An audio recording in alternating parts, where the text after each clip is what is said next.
बिस्मिल्लाहिर्रहमानिर्रहीम। अस्सलाम वालेकुम students, welcome to easy learning channel.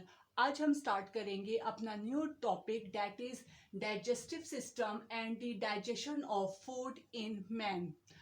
अब हमें पता है कि ह्यूमन बींग्स को भी अपनी प्रॉपर ग्रोथ और अपने डिफरेंट फंक्शन परफॉर्म करने के लिए मुख्तलिफ न्यूट्रिएंट्स की ज़रूरत होती है, just like carbohydrates, lipid, proteins, vitamin. अब ये जो सारे न्यूट्रिएंट्स हैं ये बॉडी के अंदर खुद तो मैन्युफैक्चर नहीं होते, जाहिर है ह्यूमन बींग भी ये सारे न्यूट्रिएंट्स जो है फूड से हासिल करता है। अब जब हम फूड को इनटेक करते हैं तो हमारी बॉडी के अंदर वो लार्जर फूड मालिक्यूल्स जो होते हैं वो कन्वर्ट होते हैं इनटू सिंपल डिफ्यूजेबल मॉलिक्यूल्स में, ताकि वो ब्लड के अंदर या हमारे सेल्स के अंदर इजीली डिफ्यूज हो सके। अब जो हमारे पास डाइजेस्टेड फूड पार्टिकल्स है वो सेल के अंदर डिफ्यूज होकर हमारी बॉडी का पार्ट बन जाती है, और जो अनडाइजेस्टेड फूड है वो बॉडी से एलिमिनेट हो जाते हैं। तो इनटेक ऑफ फूड से लेकर एलिमिनेशन ऑफ अनडाइजेस्टेड फूड तक हम डाइजेस्टिव सिस्टम को या डाइजेशन को 5 फेसेस में डिवाइड करते हैं, that are ingestion, digestion, absorption, assimilation and egestion. सबसे पहले आ जाता है ingestion. Ingestion, what is ingestion? It is the process of taking food in the alimentary canal. Food लेने के प्रोसेस को हम कहते हैं इंजेशन। उसके बाद आ जाता है डाइजेशन। डाइजेशन में क्या होता है कि larger food molecules are converted into simple diffusible molecules by the action of enzyme. जब उनकी ब्रेकडाउन हो जाती है उसके बाद वो जो डिफ्यूजेबल स्मॉलर फूड पार्टिकल्स होते हैं वो हमारे ब्लड के जरिए और लिम्फ के जरिए जो है हमारे सेल्स के अंदर एंटर होते हैं ताकि बॉडी का पार्ट बन सके। इस प्रोसेस को हम कहते हैं एब्जॉर्प्शन। उसके बाद क्या होता है, नेक्स्ट आ जाता है हमारे पास assimilation. When the food become part of body, जब ब्लड या लिम्फ के जरिए वो फूड हमारी बॉडी का पार्ट बन जाती है उस फेज को हम कहते हैं एसिमिलेशन। उसके बाद जो बॉडी के अंदर अनडाइजेस्टेड फूड रह जाती है उसकी एलिमिनेशन को हम कहते हैं इजेशन। तो ये हमारे पास 5 फेसेस है डाइजेशन के या डाइजेस्टिव सिस्टम के। तो अब हम स्टार्ट करते हैं अपना डाइजेशन ऑफ फूड। सबसे पहले हम देख लेते हैं एलिमेंट्री कैनाल या डाइजेस्टिव ट्रैक। अब ह्यूमन का जो डाइजेस्टिव सिस्टम है वो बहुत कॉम्प्लेक्स होता है और एक लॉन्ग ट्यूब पे कंसिस्ट करता है जिसे हम कहते हैं एलिमेंट्री कैनाल। एलिमेंट्री कैनाल जो है वो माउथ से स्टार्ट होती है और एनस पे एंड होती है।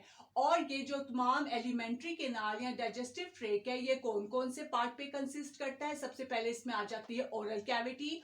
ओरल कैविटी के बाद आ जाएगा फेरिंग्स।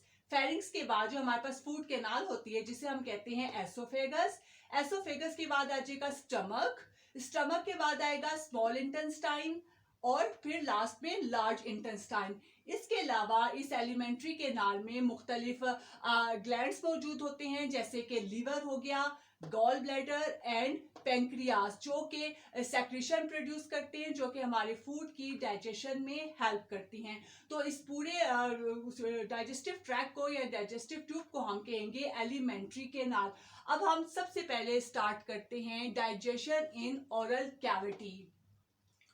ओरल कैविटी क्या होती है? Oral cavity is the cavity of mouth, यानी कि हमारे माउथ की जो कैविटी होती है उसे हम कहते हैं ओरल कैविटी। ओरल कैविटी में क्या क्या मौजूद होता है? एज यू नो, जॉ होते हैं, टीथ होते हैं, टंग होते हैं। इसके अलावा हमारे माउथ कैविटी में मौजूद होते हैं सैलिवरी ग्लैंड्स।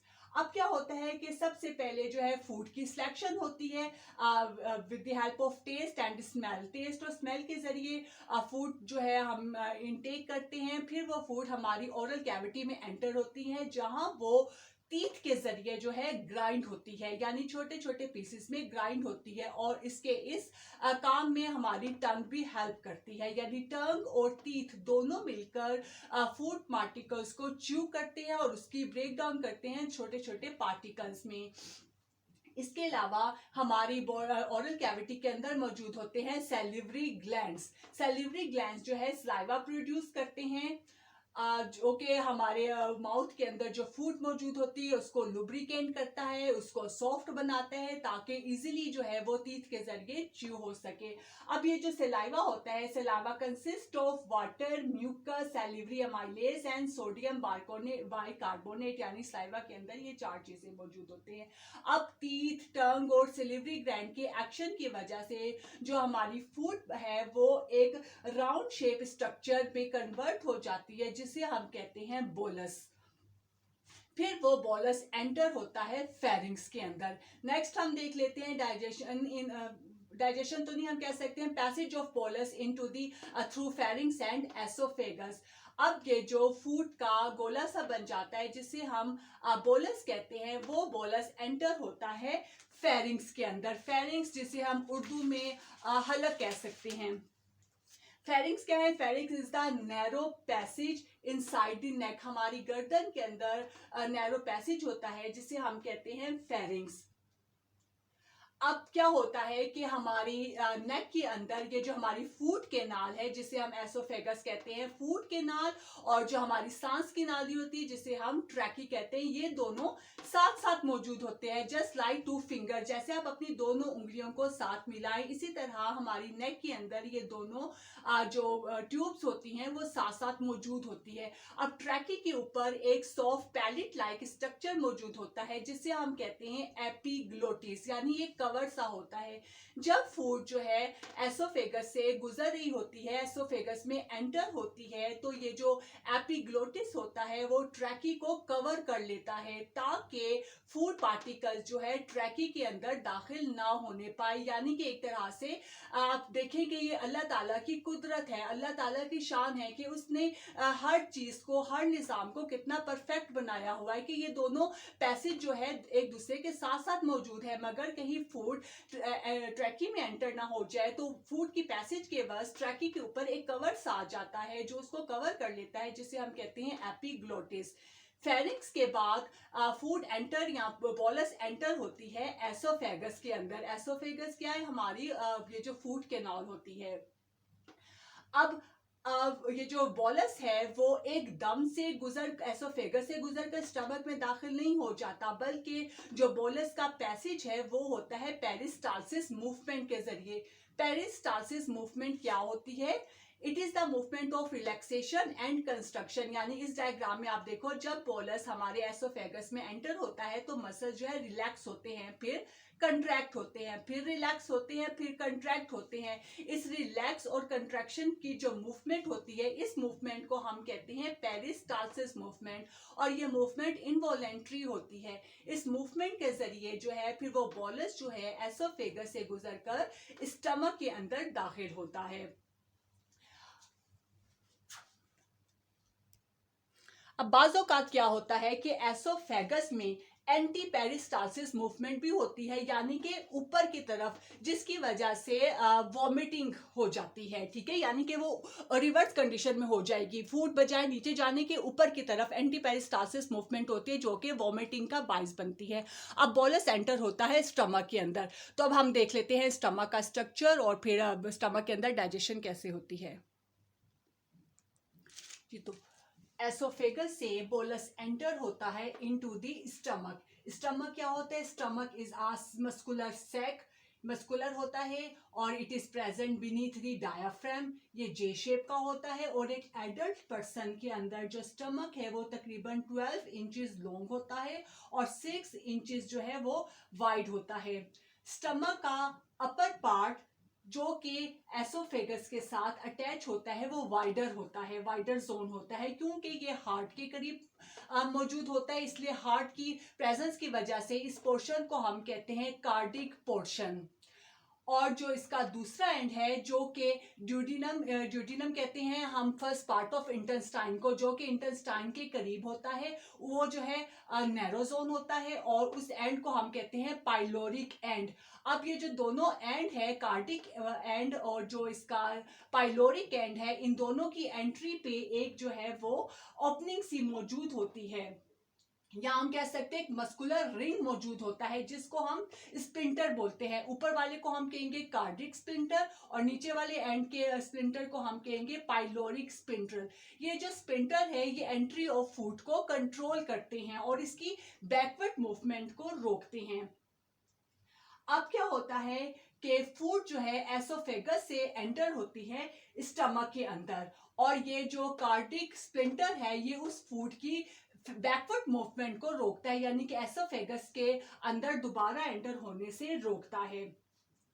अब ये जो स्टमक है, स्टमक के जो मसल्स है या इसकी जो मस्कुलर वॉल है वो 3 लेयर पे कंसिस्ट करती है। इसकी सबसे जो इनर मोस्ट वॉल होती है उसे हम कहते हैं म्यूकोसा। सेकेंड वन को हम कहेंगे सब म्यूकोसा, और इसकी जो थर्ड लेयर होती है उसे हम कहेंगे सेरोसा। अब ये जो सेरोसा होता है, अब ये जो म्यूकस है जो इसकी इनर मोस्ट लेयर है उसमें गैस्ट्रिक ग्लैंड्स मौजूद होते हैं, जो कि जिनमें 3 तरह के सेल्स मौजूद होते हैं गैस्ट्रिक ग्लैंड्स के अंदर। नंबर 1 होते हैं चीफ सेल। चीफ सेल जो है ये सेक्रीट करता है एक इनएक्टिव एंजाइम जिसे हम कहते हैं पेप्सिनोजेन, जो कि HCl के एक्शन की वजह से एक्टिव एंजाइम में कन्वर्ट होता है जिसे हम कहते हैं पेप्सिन। ये एंजाइम पेप्सिन जो है ये फूड के अंदर जो प्रोटीन मौजूद होती है उसकी डाइजेशन में हेल्प करता है, यानी स्टमक के अंदर जो है वो प्रोटीन की डाइजेशन होती है। पेप्सिन एंजाइम प्रोटीन को कन्वर्ट करता है इनटू अमाइनो एसिड्स में। दूसरी तरह के सेल्स होते हैं इसमें पेराइटल सेल्स। ये पेराइटल सेल्स जो है वो HCl को सेक्रीट करते हैं जो कि फिर एंजाइम पर एक्ट करता है। और तीसरी तरह के सेल होते हैं म्यूकस सेल, जो कि म्यूकस को सेक्रीट करते हैं। इस म्यूकस की वजह से क्या है कि जो स्टमक की वॉल है वो सॉफ्ट रहती है और HCl के एक्शन की वजह से भी प्रिवेंट रहती है, यानी कि स्टमक की वॉल को HCl की एसिडिटी से ये प्रिवेंट करता है। ये 3 तरह के सेल होते हैं। अब स्टमक के अंदर क्या क्या फंक्शन परफॉर्म होते हैं। स्टमक जो है 3 तरह के फंक्शन को परफॉर्म करता है। नंबर 1, ये एसोफेगस से जो फूड आती है in the form of bolus उसको स्टोर करता है और उसको मिक्स करता है।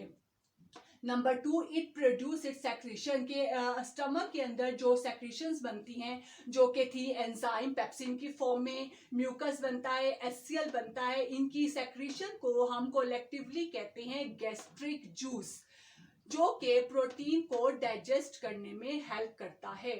नंबर 3, इसका जो पाइलोरिक एंड होता है वो फूड की एंट्री को या अमाउंट ऑफ फूड को कंट्रोल करता है इनटू द इंटेस्टाइन। सारे स्टमक के बाद फूड एंटर होगी इंटेस्टाइन के अंदर, तो pyloric splinter control amount of food entry into the intestine, यानी कि स्टमक के अंदर जो है मेनली प्रोटीन की डाइजेशन होती है। अब स्टमक के अंदर जो फूड होती है वो तकरीबन 2 से 3 घंटे तक मौजूद रहती है, और उसके बाद ये इंसान तमाम एंजाइम की एक्टिविटी की वजह से जो बोलस है वो कन्वर्ट हो जाता है into creamy semi liquid paste, जिसको हम कहते हैं चाइम, यानी कि अब बोलस सॉलिड कंडीशन से आ जाता है सेमी लिक्विड कंडीशन में जिसे हम कहते हैं चाइम। वो चाइम फिर एंटर होगा फर्स्ट पार्ट ऑफ इंटेस्टाइन जिसे हम कहते हैं ड्यूडिनम। अब चूंकि डाइजेशन का प्रोसेस बहुत ज़्यादा कॉम्प्लेक्स है, हम इसको एक वीडियो में या एक लेक्चर में कवर नहीं कर सकते, हमारे पास बहुत लंबा हो जाएगा। तो हम अपनी आज की वीडियो को यहीं पे स्टॉप करते हैं डाइजेशन इन स्टमक तक। तो हम अपनी नेक्स्ट पार्ट में फिर देखेंगे कि वो फूड इंटेस्टाइन में कैसे एंटर होती है, कैसे डाइजेस्ट होती है, और उसके बाद फिर लार्ज इंटेस्टाइन को देखेंगे। तो आपसे रिक्वेस्ट है कि मेरे वीडियो के तमाम पार्ट को देखें ताकि आपको प्रोसेस ऑफ डाइजेशन जो है अच्छे तरीके से समझ आ सके।